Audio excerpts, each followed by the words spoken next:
After me, lost in doubt, trying to find a way out. These lies within, they hold me tight. In the dark, I lose my fight. Chapter 3. House of Mirrors. Faith only in herself. Carla eventually stopped worrying about her fling with Charlie. It became just another fond memory. In the time that followed, she allowed herself to enjoy life a little with David. She genuinely appreciated the trips they took together. During those moments, she felt like she truly loved him. At home, David continued to check in on her. He often asked why they couldn't spend more time alone, why the distance between them still lingered. But the truth was, Carla didn't really want him around, unless she needed something from him. She had no intention of giving anything back. In her mind, David was probably the reason she wasn't still with Charlie. If not for him, she could have had something lasting, maybe even real love, for the rest of her life. Thoughts from a broken man. A few months into dating, she told him she was losing her house. She needed somewhere to stay. Of course, he let her move in. He cared. He didn't want her or her son to be homeless. He set boundaries, though, until the end of the year. It was still early. He needed trust. Then came the first big betrayal. She told him she was taking her son to the lake, alone, wanted time with him, asked David not to come. Later, he found out she'd gone to meet another man. He asked her, directly, and she lied to his face. He planned to throw her out when she returned, but when she found out, she broke, slammed her head against the wall, screamed, cried, said she'd kill herself. David didn't have the heart. He couldn't put someone out in that kind of pain. Maybe she was right. Maybe past abuse made her scared, to be honest. Maybe that's why she lied. He gave her another chance. Faith only in herself. When Patricia had Jacob, Carla felt something shift inside her, something warm, something hopeful. I'm a grandma now. Just the thought of it made her feel new again. Rewritten, like maybe she still had something good to offer this world. And she was good at it. She knew it. She played the role with pride. She doted on Jacob like a second chance, wrapped in soft baby blankets and sippy cups. It wasn't like before, with her own kids with all that pressure and judgment. This time she was ready. This time she was doing it right. Jacob was everything. Sweet, smart, more emotionally mature than most adults around her. Especially David. She often thought with a trace of bitterness. But truth be told, David treated Jacob well. He really did. Even after saying, I don't want to be around him all the time and I've already raised our kids, I don't want you to use him against me. He never once said no when she needed him. He showed up, helped out, carried bags, read stories, played along. He didn't complain, not once. Carla noticed all of it, and yet, part of her still resented what he had said. That hesitation, that reluctance to want it. Why couldn't he just be excited the way I was? Why does everything with him have to come with a disclaimer? Still, she wasn't grateful for David's help, though the bond with Jacob had softened the edges between her and Patricia. For the first time, she felt like a real mom again, like someone her daughter actually liked. Patricia trusted her, called her for advice, even let her babysit often. Patricia's the only one who gets me, she thought. She's not like the others. She doesn't hold everything against me. That bond mattered, maybe more than any other relationship Carla had left. It wasn't perfect. Nothing ever was. She'd get frustrated sometimes when Jacob wouldn't listen or when David hovered like he knew better. But even then, he never forced her to change what she was doing, and she hated to admit it. But David was good with the boy, not just tolerating him, but caring, patient, gentle. She told herself that didn't excuse everything else, all the ways he'd disappointed her in other parts of their life, but she couldn't deny. It meant something. It proved he could give more when he chose to. She just wished he could be that way with her. Even if he doesn't love me the way he is supposed to, she thought, at least he's helping me keep this good thing together. At least he hasn't ruined this. Thoughts from a broken man. Carla had lost 2 daughters, Cynthia and Patricia, when they were young. Child Protective Services had stepped in.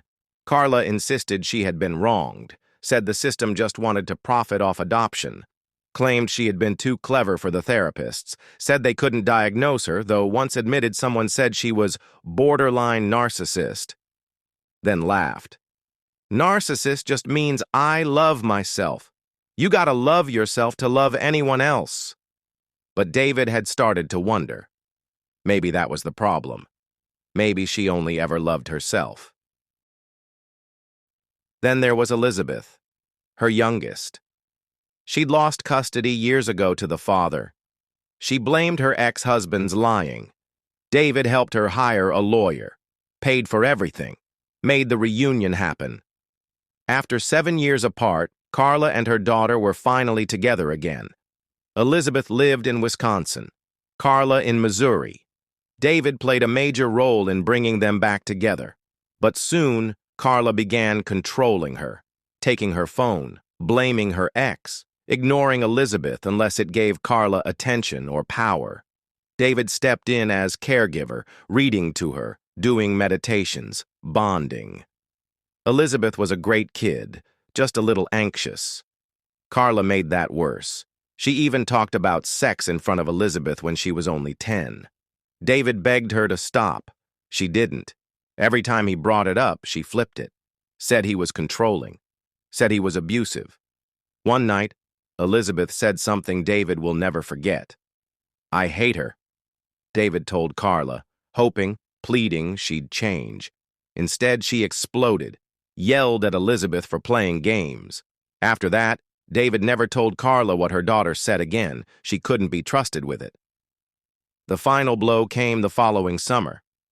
Elizabeth was visiting her dad when a storm of events hit. Her dad had a heart attack. Her dad's partner attempted suicide. Elizabeth called them, panicked.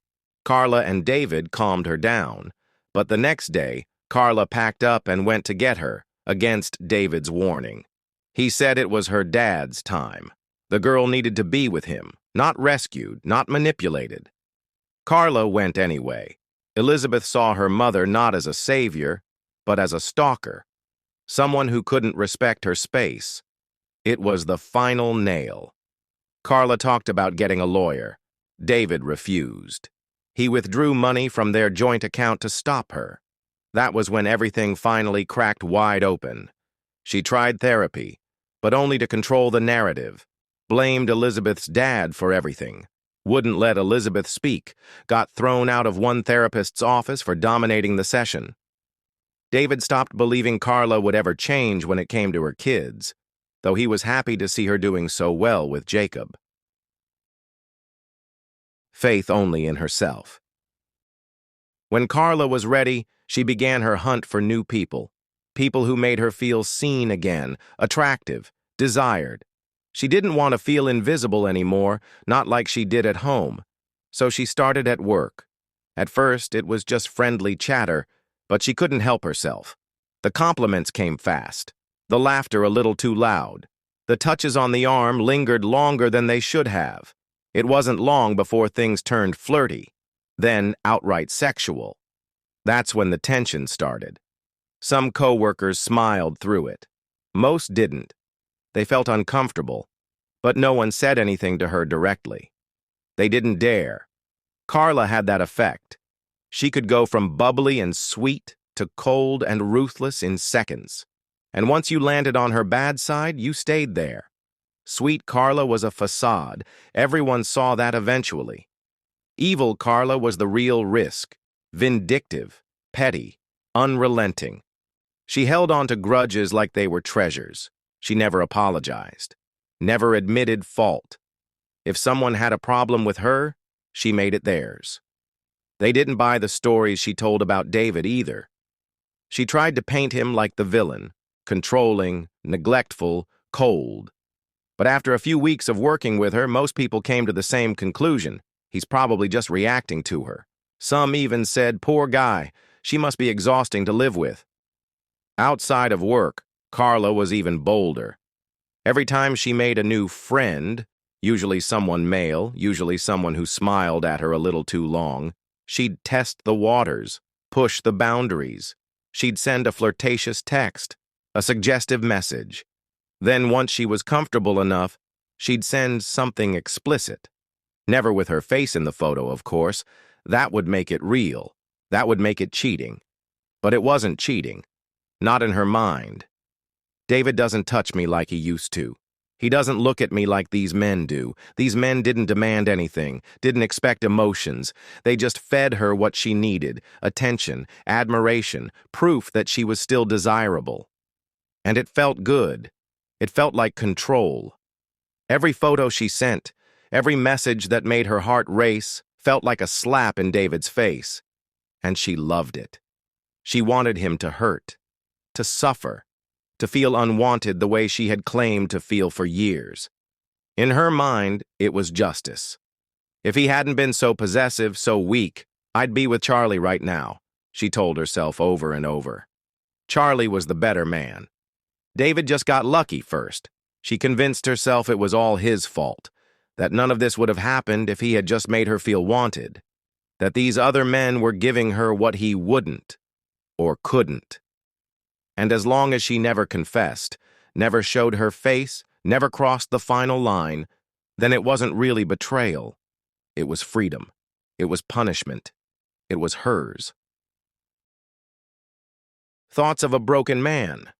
But she got worse. She tried less, loved less, fought more. One day she threatened him with a knife when he raised his voice, said she thought he was going to hit her. David had never lifted a hand to her, never thrown anything, never once threatened her. He couldn't believe she'd say it, but it stuck. Then came the secrecy. She began hiding her phone like a child hiding stolen candy. When he asked about it, she snapped, "It's none of your business." That's when he knew something was going on. She stopped hugging him, wouldn't touch him, always in pain. But she smiled for others, had time for others. Never him. Even her son seemed to wither under her attention. David couldn't remember the last time she'd hugged the boy. In 5 years it had been rare, so he asked her, gently, to try showing her son more affection even if she hurt. She exploded.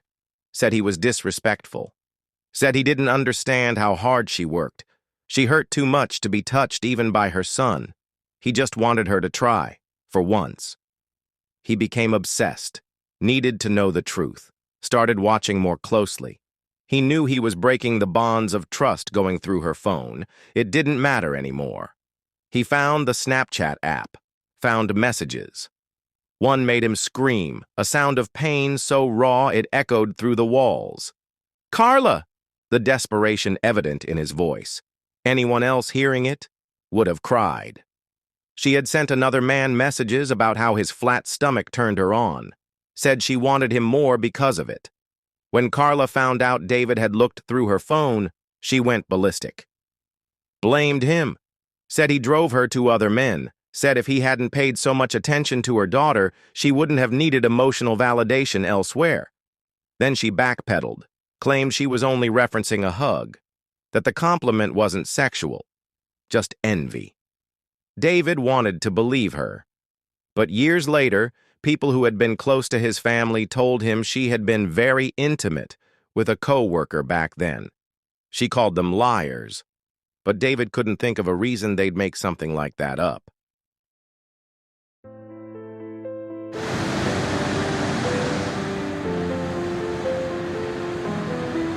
She moved in with storm behind her eyes. Said she needed shelter, I gave up mine. Set my limits, held the line. But love will kneel when guilt is crying. I gave her space, I gave her grace. She gave that time to someone else's fate. In this house of mirrors, nothing's what it seems.